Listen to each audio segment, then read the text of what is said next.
Ladies and gentlemen, a very bad news have emerged from the Israel-Iranian war. And I think it's important for me to highlight to everybody because it got severe stock market and economic implication. Let's watch on, shall we? So this is a very bad news as the Middle East war escalates. Now, right now, both countries are really fighting aggressively against each other and situation has worsened. As usual, these are my disclaimers. This is for education, entertainment, and not financial advice. Remember to hit subscribe because things are emerging by the hour and by the day. And tonight I'll try to do a live stream. So please hit subscribe so that you won't miss the important details of it. So right now, Iran has threatened to close the Straits of Hormuz. And this is one of the very bad scenario that we have envisioned that could happen. They are right now already giving warning that this could happen. So this is something that we we are very concerned if it goes on because the Straits of Hormuz is something that controls the flow of oil to the rest of the world. So Iran has threatened to close the Straits of Hormuz amidst all the Israeli attacks. So global oil market now face catastrophic disruption. I use the word catastrophic disruption. So the escalating conflict in the Middle East have reached a new critical level as Iran has considered closing the strategic Straits of Hormuz, a move that would have devastating consequences for oil supply. And the Iranian parliamentary official called Esmail Koshari said that Tehran is now weighing the option of blocking the vital waterway. And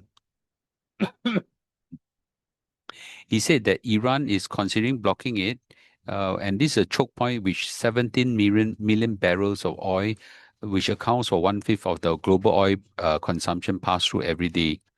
And this threat, if it executes, even if it's temporary, will send the oil prices skyrocketing, potentially hitting over $100, maybe even $200 per barrel, as analysts said.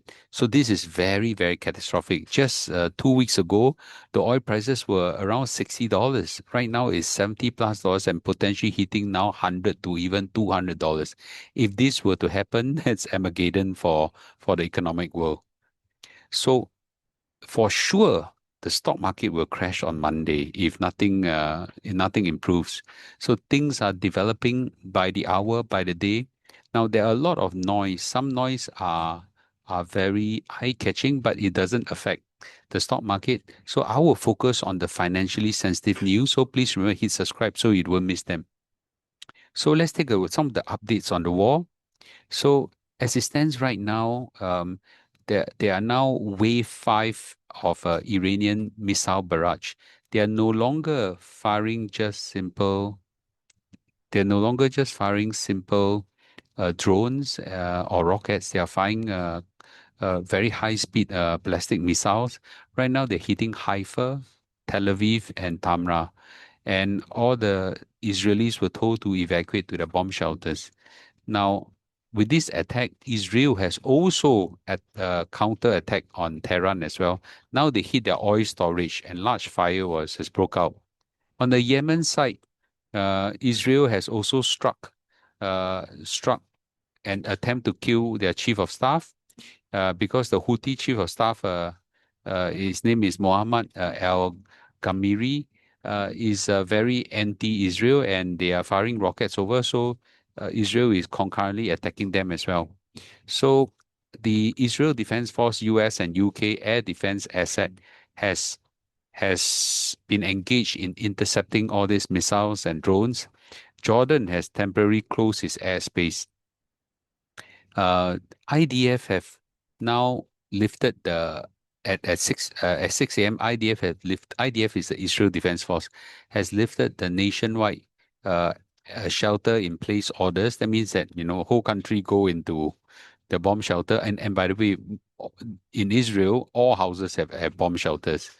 And then of course there were Shahid drones that were flying over to Israel as well and they shot them down. This is where, in the late morning, the Iranian parliamentary official warned that Tehran may close the Straits of Hormuz if Israel raid persists. So this is where it becomes a very critical for the economic world. So it's no longer right now only Iranian get killed. Now Israelis also get killed. Now we're talking about civilians. 8 to 10 of them were being killed by the overall uh, the onslaught of salvo of missiles from Iran.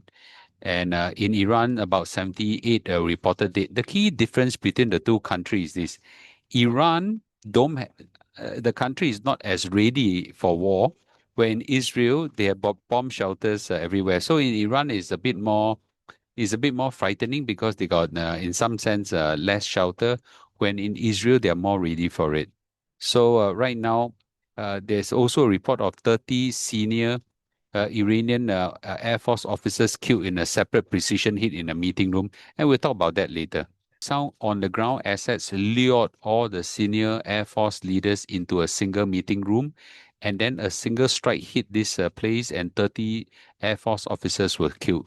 So, so this strike is meant to signal to Israel signal to Iran that they can hit anyone anywhere in Iran, and that's quite scary, right?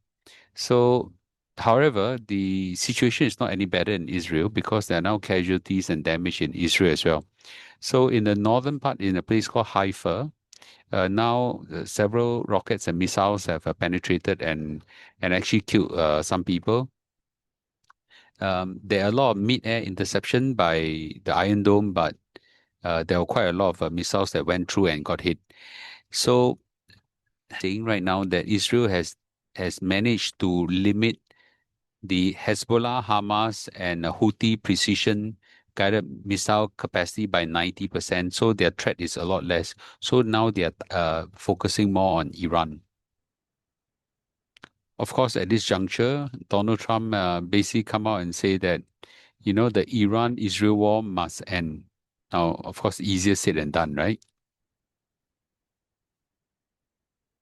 So, incidentally, yesterday was President Donald Trump's birthday, and President Putin called in the morning to wish him a very happy birthday, but more to talk about Iran, which he knows very well. And basically, Putin really wants the war to end, and I'm sure so does Donald Trump. Has now got into the news because this is how the location is. So we have got Iran on the west, then followed by Iraq, then followed by Jordan, then followed by Israel. So whenever Iran have to fly missiles over, or the other way around, Israel have to fly their planes or rockets over, they all have to go through Iraq airspace. So Iraq now call on US to stop Israel from breaching the airspace. So, so citing that this really, breaches bilateral agreement and international law. The Iraqi government urged the US to uphold its responsibility under agreement signed between the two countries and prevent aircraft belonging to the Zionist entity from once again violating the Iraqi airspace. So that's what Iraq says. Fortunately, I think right now the Iraqi regime is more friendlier to US. Hopefully, they don't get drawn into this mess. So Iran is firing rockets nonstop. These are the fifth wave already.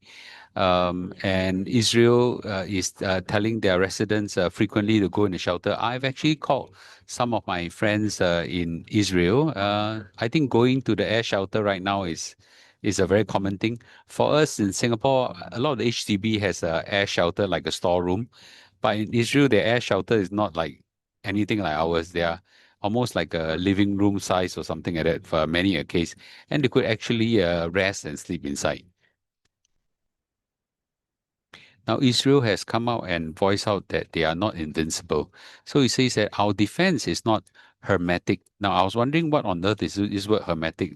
Then I went to do a search and I found that hermetic means not invincible. So the Israel Defense Force IDF has warned that its defense system is not as hermetic as what some people thought. So as Iran launched a new wave of missile attack, okay, He warns his people that take the warning seriously. Go and take shelter in the safe houses, or rather safe room, or the air shelter, because more and more of these attacks are coming.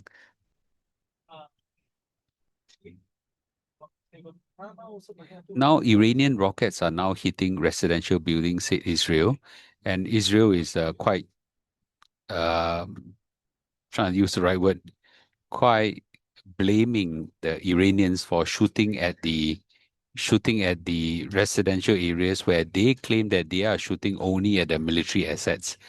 I'm not too sure about that. Okay, because I mean they assassinated some of the military leaders, and then there are collateral damage, and some of the residential areas were being hit as well, and the civilians died. So I think it's, as I say, all bad guys, no good guys nowadays. All all bad, all bad. Okay, so this is something that we don't like to see. So as we speaking at time of recording, Israel is now carrying out airstrike in Tehran. Okay, so the Israel military said that is carrying out airstrikes in Tehran, simultaneously working on intercepting missiles that launched towards Iran and launched from Iran towards Israel. Okay, so this is going on right now. There are no end to it.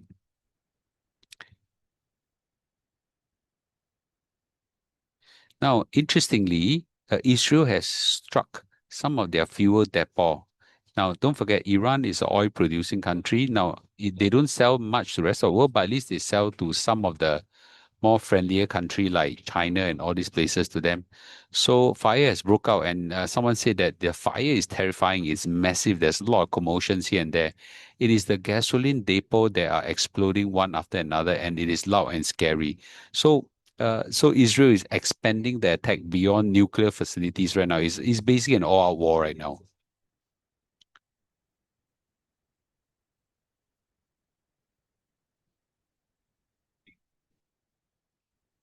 Now, as we speak, I think it's important for me to also tell you that in Iran, they got so many missiles. I saw some videos that their bunkers are full of missiles. So Israel has given up trying to destroy all the missiles. What they do is that they try to attack the vehicles that are launching the missiles. So they try to cripple those vehicles so that without those vehicles they can't launch the missiles. Quite interesting way of handling the situation. But certainly, every day fire a few hundred rockets is sub water, sub. So yeah, it's quite easy for them, right? I think they will have the capability to harass Israel for quite a long time. Now, meanwhile, the atmosphere in Iran is very bad because there are sirens, intercept explosions, almost going on all the while. There are no organized shelter system like Israel, so a lot of residents have a fear of, as a mix of fear and anxiety, intense anger over many deaths. All of them blame Israel, of course, and uh, and I'm not too sure about whether they will blame their Iranian government, but I think that the common enemy right now is Israel. So both sides has publicly signaled that they will not stop the attack. So they'll continue to attack. So I don't think this will have a quick ending.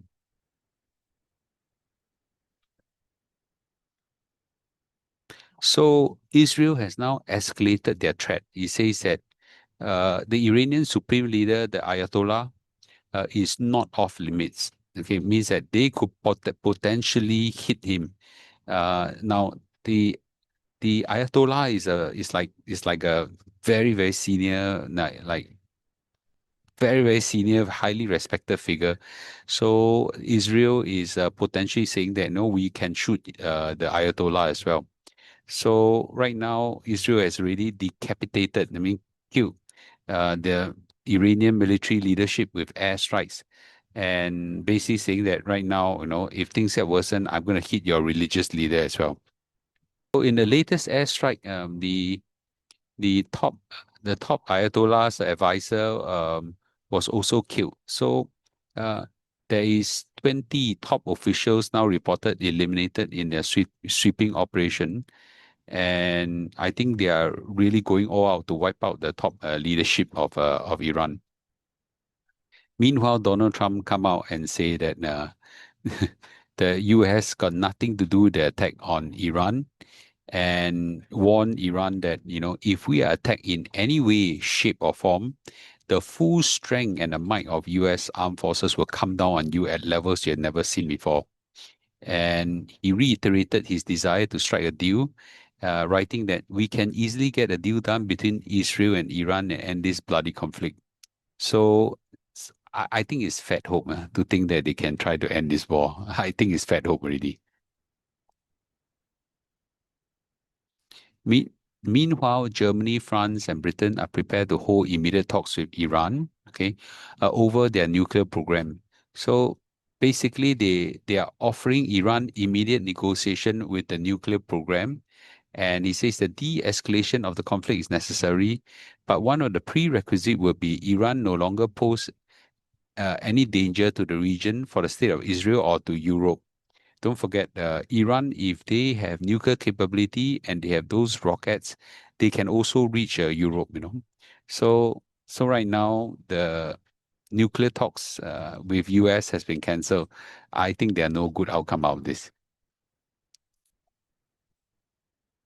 So, frankly speaking, what we're seeing right now is not the worst case scenario. It is really very bad. If they execute what they threatened, which is to close the Straits of Hormuz, I think this is one of the worst case scenario, but this is not the worst case scenario. The worst case scenario is probably something I want to describe in my live stream to everybody. So maybe we can hold our horses today. I'll try to see whether I can go live at around 11 p.m. Okay, so remember, hit subscribe and turn on notification. Certainly, this is a situation that is not good. We are not very hopeful that this conflict will de-escalate, and certainly I'm pretty sure that tomorrow when the stock market opens, it will turn really bad. So let's just watch on, and I will keep you informed live later tonight at around 11 p.m. Okay, see you and goodbye.